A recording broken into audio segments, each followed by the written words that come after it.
সুপ্রিয় দর্শক শ্রোতা, আসসালামু আলাইকুম। আমার শিক্ষালয় ইউটিউব চ্যানেলে সকলকে আন্তরিক শুভেচ্ছা ও স্বাগতম। বাংলাদেশের সংবিধান সম্পর্কে অতি গুরুত্বপূর্ণ 60টি প্রশ্নোত্তর। বাংলাদেশের সংবিধান সম্পর্কে অতি গুরুত্বপূর্ণ 60টি প্রশ্নোত্তর সাধারণ জ্ঞান। এই প্রশ্নগুলোর যে কোনো প্রতিযোগিতামূলক পরীক্ষা, যেমন বাংলাদেশ ব্যাংক নিয়োগ পরীক্ষা, বিসিএস প্রিলিমিনারি, প্রাইমারি শিক্ষক নিয়োগ, শিক্ষক নিবন্ধন পরীক্ষার জন্য গুরুত্বপূর্ণ। প্রশ্নগুলোর মাধ্যমে নিজের প্রস্তুতি যাচাই করুন।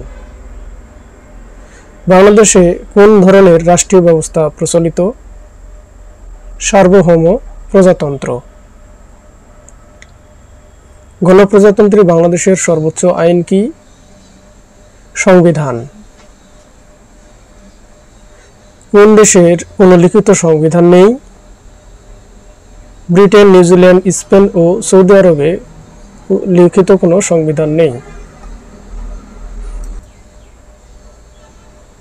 বিশ্বের সবচেয়ে বড় সংবিধান কোন দেশের? ভারতের সংবিধান সবচেয়ে বড়। বিশ্বের সবচেয়ে ছোট সংবিধান কোন দেশের? আমেরিকা। বাংলাদেশের সংবিধান প্রণয়নের প্রক্রিয়া শুরু হয় কবে? 3 মার্চ 1972। বাংলাদেশের সংবিধান কবে উত্থাপিত হয়? 12 অক্টোবর 1972। গণপরিষদে কবে সংবিধান গৃহীত হয়? 4 নভেম্বর 1972। কোন তারিখে বাংলাদেশের সংবিধান বলবৎ হয়?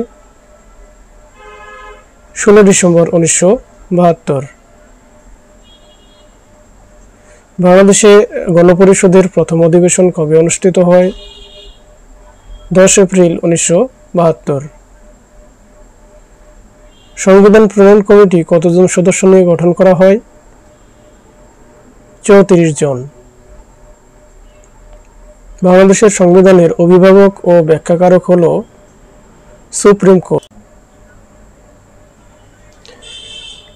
সংবিধান রচনা কমিটির একমাত্র মহিলা সদস্য কে ছিলেন? রাজিয়া বেগম। বাংলাদেশ সংবিধানের কয়টি পাঠ রয়েছে? 2টি, বাংলা ও ইংরেজি। কি দিয়ে বাংলাদেশের সংবিধান শুরু ও শেষ হয়েছে? প্রস্তাবনা দিয়ে শুরু এবং 7টি তফসিল দিয়ে শেষ। সংবিধান অনুযায়ী জীবন ধারণের মৌলিক উপকরণ কয়টি? 5টি। বাংলাদেশের সংবিধানের অনুচ্ছেদ ধারা কতটি?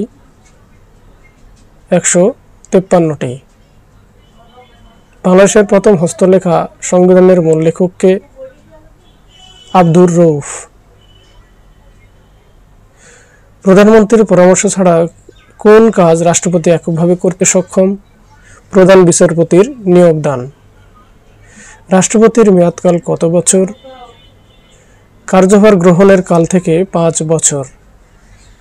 একজন ব্যক্তি বাংলাদেশের রাষ্ট্রপতি হতে পারবেন কত মেয়াদকাল? 2 মেয়াদকাল। কার উপর আদালতের কোনো এখতিয়ার নেই? রাষ্ট্রপতির উপরে আদালতের কোনো এখতিয়ার নেই। জাতীয় সংসদের সভাপতিকে? স্পিকার। রাষ্ট্রপতি পদত্যাগ করতে চাইলে কাকে উদ্দেশ্য করে পদত্যাগ পত্র লিখবেন?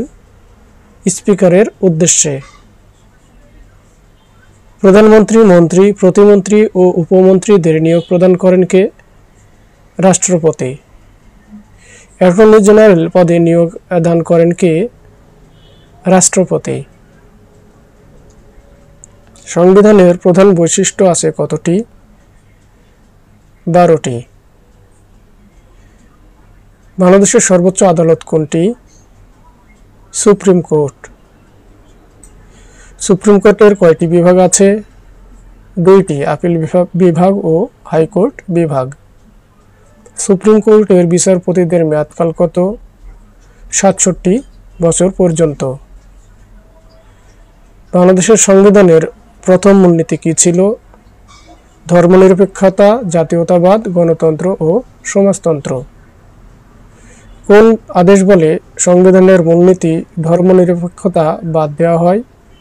1978 সনে দ্বিতীয় ঘোষণাপত্র আদেশ নম্বর 4 এর 2 তফসিল বলে? কোন আদেশ বলে সংবিধানের শুরুতে বিসমিল্লাহির রহমানির রহিম সন্নিবেশিত হয়? 1978 সনে দ্বিতীয় ঘোষণাপত্র আদেশ নম্বর 4 এর 2 তফসিল বলে? কোন আদেশ বলে বাংলাদেশের নাগরিকগণ বাংলাদেশী বলে পরিচিত হন? 1978 সনে দ্বিতীয় ঘোষণাপত্র আদেশ নম্বর 4 এর 2 তফসিল বলে? সংবিধানের কোন অনুচ্ছেদে গণতন্ত্র ও মৌলিক মানবাধিকারের নিশ্চয়তা দেওয়া আছে? 11 অনুচ্ছেদে। সংবিধানের কোন অনুচ্ছেদে কৃষক ও শ্রমিকের মুক্তির কথা বলা আছে? 14 নম্বর অনুচ্ছেদে। সংবিধানের কোন অনুচ্ছেদে নির্বাহী বিভাগ থেকে বিচার বিভাগ পৃথকীকরণ এর কথা বলা হয়েছে? 22 নম্বর অনুচ্ছেদে। সকল নাগরিক আইনের চোখে সমান এবং আইনের সমান আশ্রয় লাভের অধিকারী বর্ণিত কোন অনুচ্ছেদে? 27 নম্বর অনুচ্ছেদে। জীবন ও ব্যক্তি স্বাধীনতার অধিকার রক্ষিত হয়েছে কোন অনুচ্ছেদে? তৃতীয় ভাগে 32 অনুচ্ছেদে। গ্রেপ্তার ও আটক সম্পর্কিত রক্ষা কবচের কোন অনুচ্ছেদ? তৃতীয় ভাগে 33 অনুচ্ছেদে। জবরদস্তি নিষিদ্ধ করা হয়েছে কোন অনুচ্ছেদে? তৃতীয় ভাগে 34 অনুচ্ছেদে। চলাফেরার স্বাধীনতা দেওয়া হয়েছে কোন অনুচ্ছেদে? তৃতীয় ভাগে 36 অনুচ্ছেদে। সমাবেশের স্বাধীনতা দেওয়া হয়েছে কোন অনুচ্ছেদে? তৃতীয় ভাগে 37 অনুচ্ছেদে। সমিতি ও সংঘ গঠনের স্বাধীনতা দেওয়া হয়েছে কোন অনুচ্ছেদে? তৃতীয় ভাগে 38 অনুচ্ছেদে। চিন্তা ও বিবেকের স্বাধীনতা দেওয়া হয়েছে কোন অনুচ্ছেদে? তৃতীয় ভাগে 39 1 অনুচ্ছেদে। বাক ও ভাব প্রকাশের স্বাধীনতা দেওয়া হয়েছে কোন অনুচ্ছেদে? তৃতীয় ভাগ 39 2 ক অনুচ্ছেদে। সংবিধানে সংবাদপত্রের স্বাধীনতা দেওয়া হয়েছে কোন অনুচ্ছেদে? তৃতীয় ভাগে 39 2 খ অনুচ্ছেদে। পেশা ও বৃত্তির স্বাধীনতা দেওয়া হয়েছে কোন অনুচ্ছেদে? তৃতীয় ভাগে 40 অনুচ্ছেদে। ধর্মীয় স্বাধীনতার কথা বলা হয়েছে কোন অনুচ্ছেদে? তৃতীয় ভাগে 41 নম্বর অনুচ্ছেদে। সম্পত্তির অধিকারের কথা বর্ণিত হয়েছে কোন অনুচ্ছেদে? তৃতীয় ভাগে 42 নম্বর অনুচ্ছেদে। স্পিকার ও ডেপুটি স্পিকার সংক্রান্ত অনুচ্ছেদ কোনটি? 74 অনুচ্ছেদ। ন্যায়পাল নিয়োগ সংক্রান্ত কথা বলা হয়েছে কোন অনুচ্ছেদে? 77 নম্বর অনুচ্ছেদে। জাতীয় সংসদে ন্যায়পাল আইন কবে পাস হয়? 1980 সালে। বাংলাদেশের সংবিধানের এ পর্যন্ত মোট কতটি সংশোধনী আনা হয়েছে?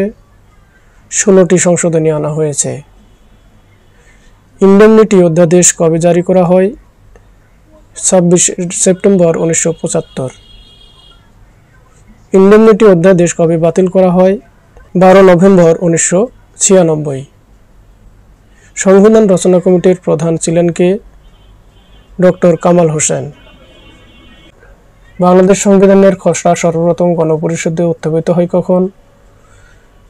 12 অক্টোবর 1972। বাংলাদেশের সংবিধানে কয়টি প্রস্তাবনা রয়েছে? একটি প্রস্তাবনা রয়েছে। বাংলাদেশের সংবিধানের ভাগ রয়েছে কয়টি? বাংলাদেশের সংবিধানের ভাগ রয়েছে 11টি।